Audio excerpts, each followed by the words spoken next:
பரிசுத்த வேதாகமத்தில் குறிப்பிடப்பட்டுள்ள பெத்தேல் மற்றும் பெத்லஹேம் என்னும் இடங்களை குறித்து நாம் இங்கே பார்க்க போகிறோம். அப்பத்தின் வீடு என்று பொருள்படும் பெத்லஹேமில் கர்த்தராகிய இயேசு கிறிஸ்து பிறந்தார்.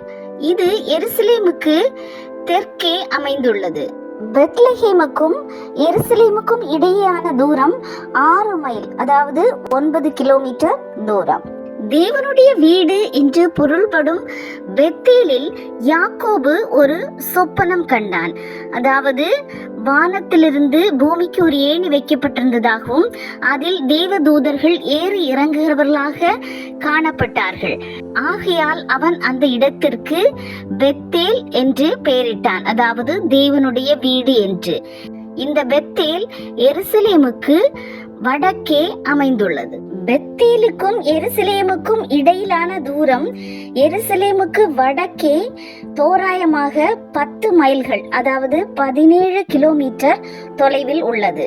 பெரும்பாலான அறிஞர்கள் நவீன கால பெய்டின் கிராமத்தை பண்டைய பெத்தேலுடன் அடையாளம் காண்கின்றனர். பெத்லஹேமின் பழைய பெயர் எப்ராத்தா, பெத்தேலின் பழைய பெயர் லூஸ்.